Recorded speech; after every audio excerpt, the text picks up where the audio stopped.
Hybridised carbon atom is.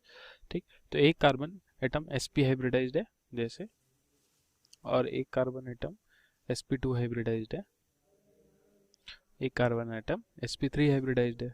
CH bond में दिखा देता हूँ इधर, sp2 और एक ये sp3 हाइब्रिडाइज्ड है।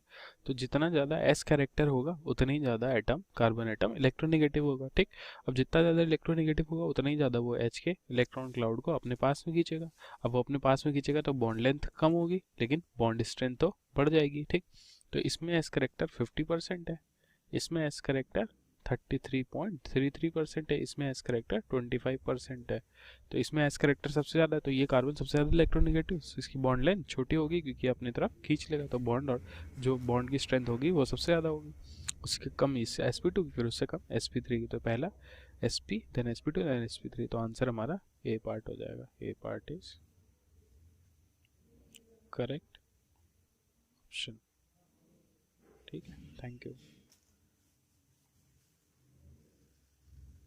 सो हमारा क्वेश्चन क्या है, अमंग द स्ट्रक्चर्स गिवन, ये जो स्ट्रक्चर्स दिए हुए हैं, सेलेक्ट द इनएंशियोमर्स, इनमें से इनएंशियोमर कौन है।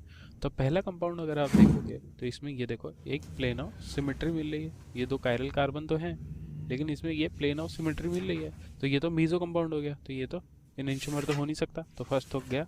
सेकंड वाला आप अगर ध्यान से देखोगे तो इसमें ये मिरर इमेज है एक दूसरे के, देखो अगर ध्यान से, एक दूसरे की मिरर इमेज प्लस दो कायरल कार्बन और नो सेंटर ऑफ सिमेट्री या नो प्लेन ऑफ सिमेट्री, ना ही कोई प्लेन ऑफ सिमेट्री है ना ही कोई सेंटर ऑफ सिमेट्री है, और ये दोनों एक दूसरे की मिरर इमेज हैं। तो मिरर इमेज जो कंपाउंड्स होते हैं वो इनएंशियोमर्स होते हैं, क्योंकि ऑप्टिकली एक्टिव कंपाउंड जो कि एक दूसरे की मिरर इमेज हो वो इनएंशियोमर्स बोले जाएंगे। तो इसमें इनएंशियोमर्स सेकंड और थर्ड आएंगे, तो आंसर हमारा सी पार्ट आएगा। ठीक, थैंक यू। सो हमारा क्वेश्चन क्या है, the correct order of reactivity of first second third towards addition reaction. इनमें रिएक्टिविटी का ऑर्डर हमें बताना है एडिशन रिएक्शन के टुवर्ड्स। तो रिएक्टिव कंपाउंड्स वो होते हैं जो कि अनस्टेबल होते हैं, क्योंकि कोई कंपाउंड अगर अनस्टेबल है तो वो अपने आप को स्टेबल बनाने की कोशिश करेगा। अब वो अपने आप को स्टेबल बनाने की कोशिश करेगा तो कोई रिएक्शन में जाएगा। ठीक, जो पहले से कंपाउंड स्टेबल है तो वो रिएक्शन में क्यों जाना चाहेगा। ठीक, तो इतनी आसानी से वो रिएक्शन में नहीं जाएगा, तो इसका मतलब जो अनस्टेबल कंपाउंड होते हैं वो रिएक्शन बहुत जल्दी देते हैं, और जो स्टेबल कंपाउंड होते हैं वो रिएक्शन थोड़े देर में देते हैं। तो इनमें स्टेबिलिटी का ऑर्डर अगर हम देख लें तो हमें रिएक्टिविटी का ऑर्डर पता चल जाएगा। जो सबसे ज़्यादा स्टेबल होगा वो रिएक्टिविटी सबसे कम देगा, जो सबसे ज़्यादा अनस्टेबल होगा वो रिएक्टिविटी सबसे ज़्यादा देगा। ठीक, तो इसमें जो साइक्लोप्रोपेन है इस रिंग में सबसे ज़्यादा स्ट्रेन है, तो ये सबसे ज़्यादा अनस्टेबल होगी। तो अनस्टेबल सबसे ज़्यादा कौन सी रिंग होगी, साइक्लोप्रोपेन, तो इसकी रिएक्टिविटी सबसे ज़्यादा होगी। अब इसमें क्योंकि रिंग छोटी है, ठीक, इसमें स्ट्रेन होगा रिंग में। अब जैसे साइक्लोपेंटेन जो है ये रिंग इनके कंपैरिजन में बड़ी है, तो रिंग ये बड़ी है तो इसमें स्ट्रेन कम है, तो ये स्टेबल सबसे ज़्यादा है। अब ये स्टेबल है सबसे ज़्यादा, तो इसमें क्या रिएक्टिविटी सबसे कम होगी, तो सबसे कम रिएक्टिविटी थर्ड की होगी, दूसरे नंबर पे सेकंड की होगी। तो ये हमारा रिएक्टिविटी का ऑर्डर होगा, तो फर्स्ट से सबसे ज़्यादा reactive, then second, then third. तो आंसर हमारा बी पार्ट हो जाएगा। ठीक है, थैंक यू। सो हमारा क्वेश्चन क्या है, इस कंपाउंड को Na विद ड्राई ईथर की प्रेजेंस से जब हम रिएक्ट करेंगे तो हमारा ए कंपाउंड जो 97% मिलता है, मतलब मेजर कंपाउंड जो होगा वो क्या मिलेगा। तो Na ड्राई ईथर की प्रेजेंस में ये वाला बॉन्ड होता है इसका होमोलिसिस होता है, ये वाला बॉन्ड होता है इसका होमोलिसिस होता है, और इसमें ये रेडिकल का फॉर्मेशन होता है। यहाँ एक रेडिकल बनेगा ये, और ये एक रेडिकल बनेगा यहाँ पे। ठीक, और Br और Cl रेडिकल दोनों अलग अलग चले जाएंगे, NaBr बनेगा और NaCl बनेगा। ठीक, तो इसमें क्या होता है, ये जो दो रेडिकल हैं ये दूसरे से कंबाइन होने के बजाय मेजर प्रोडक्ट देते हैं जो ये अपने में ही कंबाइन हो जाते हैं, तो प्रोडक्ट कुछ ऐसा बनता है। तो ये प्रोडक्ट मेजर प्रोडक्ट बोला जाता है। ठीक, तो मेजर प्रोडक्ट इसमें कौन सा होगा, इसमें बी पार्ट जो होगा वो हमारा मेजर प्रोडक्ट होगा। ठीक, इसमें फ्री रेडिकल मैकेनिज्म चलती है, free radical mechanism will proceed. ठीक, और इसमें मेजर प्रोडक्ट ये होता है। दूसरा प्रोडक्ट क्या बन सकता है, या तो रेडिकल, जो रेडिकल दो बने हैं वो ऐसे करके किसी दूसरे से कंबाइन हो जाए,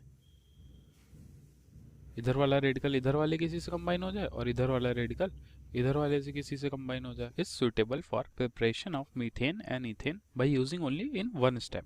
तो एक स्टेप में इनमें से कौन सा रिएक्टेंट जो होगा जो कि जिससे हम मीथेन और इथेन दोनों ही प्रिपेयर कर सकते हैं सिर्फ एक स्टेप में, एक स्टेप में रिएक्शन चाहे हम जो सी ले लें, ठीक। तो इसमें हम देखेंगे जो सी पार्ट है CH3Br, इसका आंसर है क्यों, क्योंकि CH3Br जो है अगर हम इसका रिडक्शन करा दें तो हमें मीथेन मिल जाएगा एक ही स्टेप में, ठीक। और अगर हम इसकी वुड्स रिएक्शन करा दें तो हमें इथेन मिल जाएगा, क्योंकि वुड्स रिएक्शन करा दें तो हमें इथेन मिल जाएगा CH3। कैसे वुड्स रिएक्शन कैसे होगी, CH3Br के 2 मोल लगेंगे Na ड्राई ईथर की प्रेजेंस में, ड्राई ईथर। इसमें क्या होगा, इसमें फ्री रेडिकल मैकेनिज्म चलेगी और फ्री रेडिकल का फॉर्मेशन होगा, फ्री रेडिकल मैकेनिज्म, ठीक। तो फ्री रेडिकल मैकेनिज्म में CH3 रेडिकल बनेगा और Br रेडिकल बनेगा, तो Br रेडिकल तो NaBr बन जाएगा, और ये जो CH3 रेडिकल है इसी का दूसरा CH3 रेडिकल जब मिलेगा तो इससे वो रेडिकल कंबाइन होके इथेन का फॉर्मेशन करेंगे, ठीक। तो ये एक स्टेप में ये बन जाएगा इथेन, और एक स्टेप में रिडक्शन करने से इसको HH दे दिया जाएगा, H इधर रिडक्शन करेंगे तो CH3 मीथेन प्लस HBr मिलेगा। तो इसमें एक स्टेप मतलब इनएंशियोमेरिक फॉर्म रखनी, मतलब वो ऑप्टिकली एक्टिव होनी चाहिए। तो ऑप्टिकली एक्टिव किसी एल्केन को होने के लिए कम से कम कितने कार्बन एटम की होनी चाहिए, नॉर्मल एल्केन मतलब नॉट साइक्लो एल्केन को छोड़ के बाकी कोई भी एल्केन होनी चाहिए, ठीक। तो इसमें हम ऑप्टिकली एक्टिव कंपाउंड के जिस कार्बन से अटैच सारे ग्रुप जो होंगे वो डिफरेंट होंगे तो वो ऑप्टिकली एक्टिव। तो सबसे सिंपल एक H, दूसरा मेथिल CH3, तीसरा एथिल C2H5, ठीक। चौथा नॉर्मल प्रोपिल मतलब प्रोपिल C3H7, ठीक। तो ये 3 2 5 6 एक 7, तो 7 कार्बन का जो ये ऑप्टिकली एक्टिव कंपाउंड हो गया। अब ये ऑप्टिकली एक्टिव कंपाउंड हो गया तो ये अपने एनएंशियोमेरिक फॉर्म शो कर सकता है, एक इसका मिरर इमेज बनेगा, ठीक, क्योंकि ये कायरल कार्बन है, कायरल सेंटर है, ठीक है। तो इसमें मिनिमम नंबर ऑफ कार्बन कितने हैं एल्केन में, तो एल्केन में 3 2 5 1 6 1 7, तो टोटल, ठीक। तो maximise the yield of monochloro product in the above reaction, ठीक। तो मैक्सिमाइज करने के लिए सिर्फ मोनोक्लोरो प्रोडक्ट हमें मिले, उसको मैक्सिमम करने के लिए हम क्या करना चाहिए, ठीक। तो ए पार्ट पढ़ते हैं। ए पार्ट में Cl2 must be added in excess. अगर आप क्लोरीन को एक्सेस में डाल दोगे तो ये जो ए एटम है वो क्लोरीन होगी, ए एटम को तो घेरे रहेगी। जैसे ही एक मोनोक्लोरिनेशन हुआ दूसरी क्लोरीन आ गई, दोबारा उसके ऊपर सब्स्टिट्यूशन किया तो डाई क्लोरिनेशन हो जाएगा, ठीक। तो इसका मतलब क्लोरीन को तो एक्सेस में नहीं रखना चाहिए, क्लोरीन को कम रखना चाहिए। Reactant A must be added in excess, ठीक है। रिएक्टेंट ए को तो एक्सेस में रखना चाहिए, तभी तो क्लोरीन एक जो रिएक्टेंट्स होंगे वो क्लोरीन को घेर लेंगे, एक उधर क्लोरीन ले लेगा एक इधर क्लोरीन ले लेगा, तो क्लोरीन मिल जाएगा। इसलिए ए जो एक्सेस में होगा तो इसमें सिर्फ एक क्लोरीन किसी को मिलेगा, 2 क्लोरीन एक साथ तो नहीं हो पाएंगे ना, ए तो बहुत सारे हैं, सबको एक एक क्लोरीन जब मिल जाएगा तभी तो दूसरा क्लोरीन सबको मिलना चाहिए। तो जब एक ही एक में कम पड़ रहा है तो दूसरा कैसे लगेगा, तो सिर्फ मोनोक्लोरो प्रोडक्ट मिलेंगे। तो ए पार्ट तो सही है। Reaction must be carried out in dark, तो डार्क में क्या, ये तो सनलाइट की प्रेजेंस में रिएक्शन हुई तो डार्क कैसे कराओगे, तो गलत बात। Reaction must be carried out with equimolar mixture of Cl2Na, ना ये गलत बात है। इक्विमोलर होगा तो सबको मतलब उतनी ज़्यादा वो नहीं रहेगी, एक्सेस मैक्सिमाइज नहीं हो पाएगा, कुछ डाइक्लोरो भी बन जाएंगे कुछ मोनोक्लोरो भी बन जाएंगे, ठीक। जिनका कोलिजन अच्छे से हो पाया वो मोनोक्लोरो बन पाएंगे और बाकी डाइक्लोरो बन जाएंगे। तो बी पार्ट जो होगा वो हमारा आंसर होगा, ठीक। Thank you. सो हमारा क्वेश्चन क्या है, नॉर्मल ब्यूटेन की रिएक्शन जब हम Br2 in presence of sunlight कराते हैं तो इसमें कौन सी मैकेनिज्म चलेगी, मेजर प्रोडक्ट हमसे पूछा गया।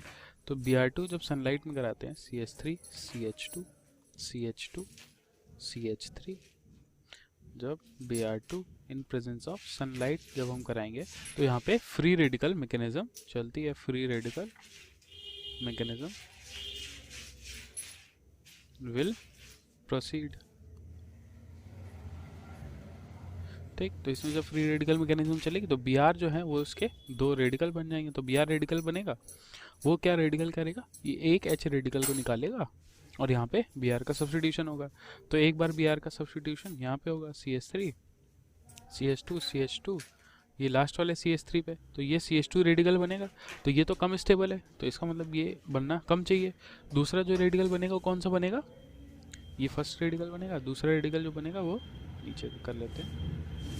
दूसरा radical CH3 CH2 CH radical और CH3।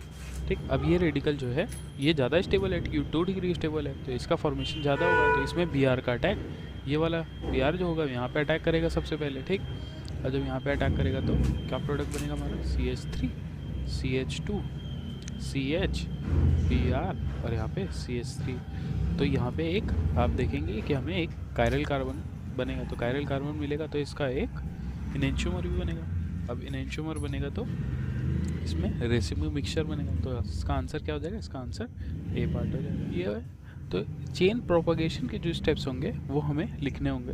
तो पहले हम पूरा एक बार प्रोसेस लिख लेते हैं कैसा होता है। तो स्टेप 1 कुछ ऐसे होता है, Cl रेडिकल, Cl टूटता है, ये अपना अपना रेडिकल लेके, तो ये अपना अपना रेडिकल लेके टूटेगा, तो Cl 2 Cl के रेडिकल बनेंगे। ठीक, तो ये इनिशिएशन स्टेप बोला जाएगा, रेडिकल फ्री रेडिकल मैकेनिज्म का इनिशिएशन हो रहा है यहाँ पे, तो इनिशिएशन स्टेप।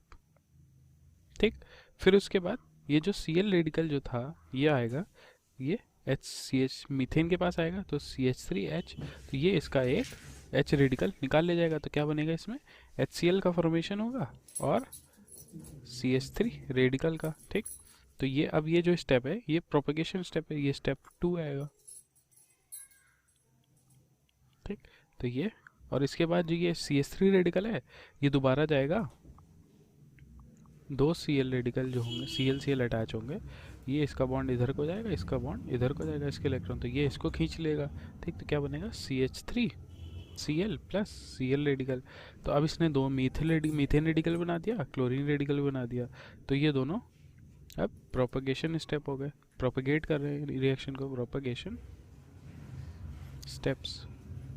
ठीक, अब इसमें स्टेप 3 क्या होगा, स्टेप 3 जब इन दोनों में कॉम्बिनेशन लगे, अभी तक तो रेडिकल नए नए बन रहे थे, अब रेडिकल जो पुराने थे वो कंबाइन होना चालू करेंगे, तो जो Cl रेडिकल बने थे इधर वो कंबाइन होना चालू होंगे, तो वो ऐसे कंबाइन होके Cl2 बनाएंगे, और जो मेथिल रेडिकल बने थे वो 2 रेडिकल कंबाइन होके इथेन बनाएंगे, CH3 या एक Cl रेडिकल एक मेथेन रेडिकल कंबाइन होके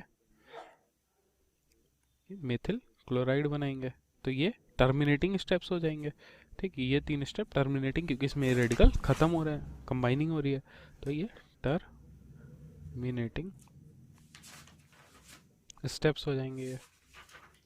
ठीक है, तो इसमें से हमसे क्या पूछा गया था, इसमें से हमसे पूछा गया था कि इनमें से प्रोपगेशन स्टेप कौन कौन से हैं, तो जिसमें प्रोपगेशन स्टेप में CH3 मीथेन, एक तो ये थर्ड स्टेप प्रोपगेशन स्टेप है, दूसरे में निकाला CH3 जो Cl का होमोलिसिस कर रहा हो, तो ये CH3Cl, और ये 5th स्टेप, तो थर्ड और 5th स्टेप जो है वो हमारे प्रोग्रेशन स्टेप्स हैं। ठीक, तो हमारा आंसर क्या हो जाएगा, हमारा आंसर सी पार्ट हो जाएगा। ठीक है, थैंक यू। इनिशिएट कराएंगे तो एक H हटेगा कहीं का और वहाँ पे ब्रोमीन का अटैचमेंट होगा, तो पहले इस CH3 से H हटेगा और यहाँ पे ब्रोमीन का अटैचमेंट हो सकता है। ठीक, अब एक यहाँ पे H है तो ये वाला H हटेगा, यहाँ पे ब्रोमीन का अटैचमेंट हो सकता है, 2 जगह ये मिल गई। ठीक, एक बार यहाँ पे हो सकता है 3 जगह, एक बार यहाँ पे हो सकता है 4 जगह, और एक बार यहाँ पे हो सकता है ठीक 5 जगह, तो टोटल 5 जगह मोनोब्रोमिनेशन अगर हम कराएंगे तो 5 जगह से हमें आइसोमर्स मिलेंगे उसके। और इसमें लिखा गया है स्टीरियो आइसोमर्स को हटा के, तो सिर्फ 5 आइसोमर मिलेंगे अगर स्टीरियो आइसोमर नहीं गिन रहे तो हमारा आंसर क्या हो जाएगा, हमारा आंसर बी पार्ट हो जाएगा। बना के देख लेते हैं।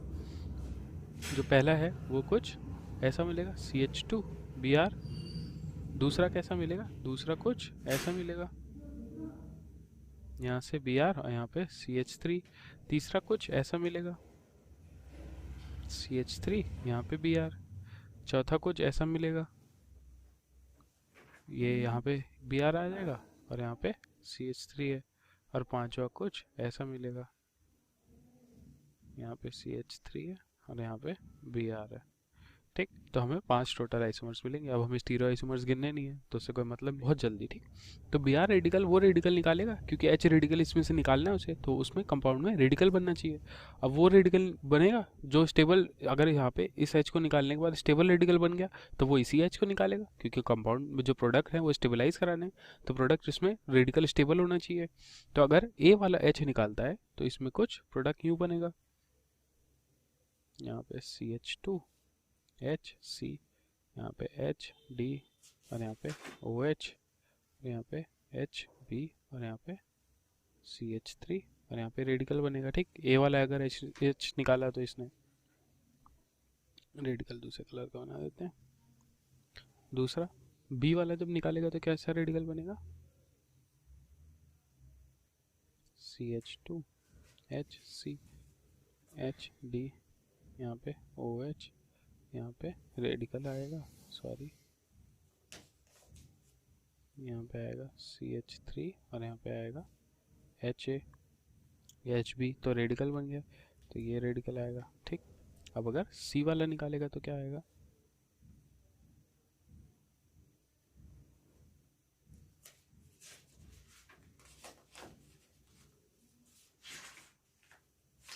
सॉरी C वाला तो निकालना था, मैंने C वाला बना दिया।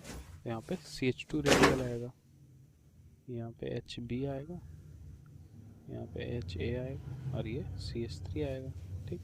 अब अगर हम D वाला रेडिकल निकाल दें तो क्या बनेगा, D वाला H निकाल दें रेडिकल के फॉर्म में, CH2 HC OH HB HA, यहाँ पे CH3 और ये रेडिकल ये बन गया। ठीक। तब इसमें स्टेबिलिटी देख लो, कौन से रेडिकल की सबसे ज़्यादा स्टेबिलिटी, फर्स्ट रेडिकल की सबसे ज़्यादा होगी, पहले वाले के लिए, A वाले के लिए ये B C D, तो A वाले के लिए सबसे ज़्यादा रेडिकल की स्टेबिलिटी जो होगी वो सबसे ज़्यादा होगी क्योंकि ये 3 डिग्री रेडिकल बनना है, इधर 2 डिग्री है, इधर 1 डिग्री है, इधर 2 डिग्री है, तो सबसे ज़्यादा स्टेबिलिटी A पार्ट की होगी। तो A वाला जो H है वही सबसे जल्दी निकलेगा, तो वही सबसे ज़्यादा स्टेबल प्रोडक्ट देगा, तो A हमारा आंसर हो जाएगा। ठीक है, thank you. Heat of combustion उसकी उतनी ही कम होगी, जो सबसे ज़्यादा अनस्टेबल होगा उसकी हीट ऑफ कंबशन उतनी ही ज़्यादा होगी। ठीक। तो इसमें हीट ऑफ कंबशन अगर हमें देखनी है तो इसमें सबसे ज़्यादा स्टेबल कौन कौन सा होता है, 6 मेंबर की रिंग सबसे ज़्यादा स्टेबल होगी साइक्लिक में,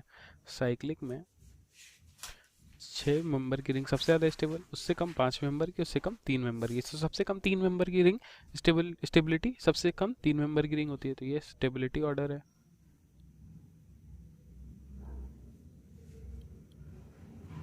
तो इसका हीट ऑफ कंबशन का ऑर्डर क्या हो जाएगा, इसका हीट ऑफ कंबशन का ऑर्डर हो जाएगा उल्टा इसका। तो जो 3 मेंबर की रिंग है वो फर्स्ट वाली, उसकी हीट ऑफ कंबशन सबसे ज़्यादा, देन सेकंड वाली, फिर देन थर्ड वाली, क्योंकि थर्ड वाली सबसे ज़्यादा स्टेबल, तो उसका हीट ऑफ कंबशन सबसे कम होगा, तो ये हीट ऑफ कंबशन का ऑर्डर होगा, हीट ऑफ कंबशन ऑर्डर। ठीक। तो इसका आंसर क्या हो जाएगा कि हमें ये अल्काइल हैलाइड ये बना है 1-फ्लोरोब्यूटेन, हमें बताना है कि जो हाइड्रोजन्स है ABCD, अगर मैं इस हेलो एल्कीन की रिएक्टिविटी कराऊँ, मतलब इसकी रिएक्शन कराऊँ टुवर्ड्स क्लोरीनेशन, तो बेसिकली एक तरीके से एल्केन्स जो होते हैं उसकी जब हम लोग क्लोरीनेशन कराते हैं in the presence of light, similar kind of reaction यहाँ पे होगी, हम इसकी क्लोरीनेशन करा रहे हैं। ठीक है। और हमें बताना है कि ये जो ABC डिफरेंट टाइप्स के हाइड्रोजन्स हैं इनका डिक्रीजिंग ऑर्डर ऑफ रिएक्टिविटी क्या होगा, कौन सबसे ज़्यादा रिएक्टिव होगा, कौन सबसे कम रिएक्टिव होगा। ठीक है। अब देखो सबसे पहले अगर मैं बात करूँ यहाँ पे क्लोरीनेशन के रेट की टुवर्ड्स एल्केन, तो देखो यहाँ पे जो रिएक्शन होती है ना वो फ्री रेडिकल मैकेनिज्म के थ्रू होती है, फ्री रेडिकल मैकेनिज्म के थ्रू होती है, फ्री रेडिकल मैकेनिज्म के थ्रू होती है। तो इसी वजह से हमें पता है कि जो टर्शरी रेडिकल होता है वो हमारा सबसे ज़्यादा स्टेबल होता है, then secondary radical, then primary radical. इसी वजह से अब अगर मैं रेट ऑफ रिएक्शन की बात करूँ तो क्लोरीनेशन में भी रेट सब सेम होता है, सबसे ज़्यादा टर्शरी रेडिकल रिएक्ट करता है, then secondary radical and then primary radical. तो जो रेट ऑफ रिएक्शन होता है वो कुछ इस तरीके का होता है। ठीक है। अब देखो यहाँ पे हमारे पास कौन कौन से रेडिकल्स बन सकते हैं, देखो क्या क्या पॉसिबिलिटी हम लोग पॉसिबिलिटी देखते हैं। देखो सबसे पहले अगर मैं इस A हाइड्रोजन की बात करूँ तो ये प्राइमरी हाइड्रोजन है, प्राइमरी क्योंकि ये A की साइड पे इस कार्बन से अटैच्ड है। ये जो मेरी हाइड्रोजन है B हाइड्रोजन, ये सेकेंडरी हाइड्रोजन है, सेकेंडरी क्योंकि यहाँ पे 2 साइड से कार्बन से अटैच्ड है, सिमिलरली ये भी सेकेंडरी हाइड्रोजन है। और ये जो मेरी हाइड्रोजन है ये मेरी प्राइमरी हाइड्रोजन है क्योंकि ये एक साइड पे कार्बन से अटैच्ड है, ठीक है। अब देखो मुझे रेट कंपेयर करना है, तो देखो दो सेकेंडरी हाइड्रोजन है बी और सी, सबसे पहले मुझे इसमें कंपेयर करना पड़ेगा, ठीक है। तो बेसिकली सबसे पहले देखो मैं यहाँ पे आपको ये बताती हूँ कि टर्शरी रेडिकल सबसे ज़्यादा क्यों स्टेबल होता है, सेकेंडरी देन प्राइमरी क्यों। ये होता है based upon number of alpha hydrogen. जितनी ज़्यादा नंबर ऑफ अल्फा हाइड्रोजन होती है ना, उतनी ज़्यादा हाइपर कंजुगेशन होती है और उतना ज़्यादा वो रेडिकल ज़्यादा स्टेबल होता है, ठीक है। अब देखो यहाँ पे अगर मैं ए हाइड्रोजन की बात करूँ, इस वाली हाइड्रोजन की, तो इसके पास कितनी अल्फा हाइड्रोजन है, 2 अल्फा हाइड्रोजन है ना। जो मेरी बी वाली है, बी के पास कितनी अल्फा हाइड्रोजन है, 3 and 2 5 अल्फा हाइड्रोजन है, ठीक है। अब उसके बाद अगर मैं सी की बात करूँ तो सी के पास देखो 1 2 3 4 अल्फा हाइड्रोजन है। एंड अगर मैं डी की बात करूँ तो डी के पास 2 अल्फा हाइड्रोजन है, ठीक है। तो देखो सबसे ज़्यादा अल्फा हाइड्रोजन किसके पास है, बी के पास है ना, यानी कि जो बी वाली जो हाइड्रोजन है अगर यहाँ पे रेडिकल बनेगा तो वो सबसे ज़्यादा स्टेबल होगा, है ना। अब क्योंकि बी का जो रेडिकल है वो सबसे ज़्यादा स्टेबल होगा, इसी वजह से जो क्लोरीनेशन होती है उसमें रेट सबसे ज़्यादा किस में होता है, tertiary then secondary then primary. और मैंने बताया ये रेडिकल्स की स्टेबिलिटी के बेसिस पे होती है, क्योंकि जो इंटरमीडिएट बनता है रिएक्शन में वो फ्री रेडिकल मैकेनिज्म के थ्रू ही, जो मैकेनिज्म है रिएक्शन का वो फ्री रेडिकल मैकेनिज्म ही है। तो क्योंकि बी वाला जो रेडिकल है वो सबसे ज़्यादा, तो इस वजह से बी के केस में जो रेट ऑफ रिएक्टिविटी होगी उसमें सबसे पहले बी पे अटैक होगा। उसके बाद अब देखो सी के पास 4 अल्फा हाइड्रोजन है तो सी का सबसे ज़्यादा होगा। देन अब आते हैं ए और बी, डी में, ए और डी में दोनों के पास 2 अल्फा हाइड्रोजन है। लेकिन देखो डी के साथ एक बहुत ज़्यादा इलेक्ट्रोनेगेटिव एटम रखा है, ठीक है। अब एक रेडिकल तो पहले से ही इलेक्ट्रॉन डेफिशिएंट स्पीशीज होती है, उसके साथ मैंने इलेक्ट्रोनेगेटिव एटम अगर लगा दिया तो वो तो इस रेडिकल को डिस्टेबलाइज कर देगा, है ना। यानी कि अगर यहाँ रेडिकल बनेगा तो वो स्टेबल नहीं होगा, और तो यानी कि इस डी वाली हाइड्रोजन पे क्लोरीनेशन का रेट सबसे कम होगा और ए का डी से ज़्यादा होगा, क्योंकि ए के पास ऐसा कोई इलेक्ट्रोनेगेटिव एटम नहीं है। तो रेट ऑफ हाइड्रोजन, जो रेट ऑफ रिएक्टिविटी होगा वो होगा बी सी ए डी। क्यों? क्योंकि बी जो है वो एक सेकेंडरी हाइड्रोजन है, ठीक है। क्लोरीनेशन जो होती है हमारी बहुत ही सिलेक्टिव रिएक्शन होती है, सबसे ज़्यादा रेट होता है टर्शरी का, देन सेकेंडरी हाइड्रोजन का, देन होता है प्राइमरी का। टर्शरी हाइड्रोजन सबसे पहले सब्स्टिट्यूट होगी, then secondary and then primary. अब ये दोनों ही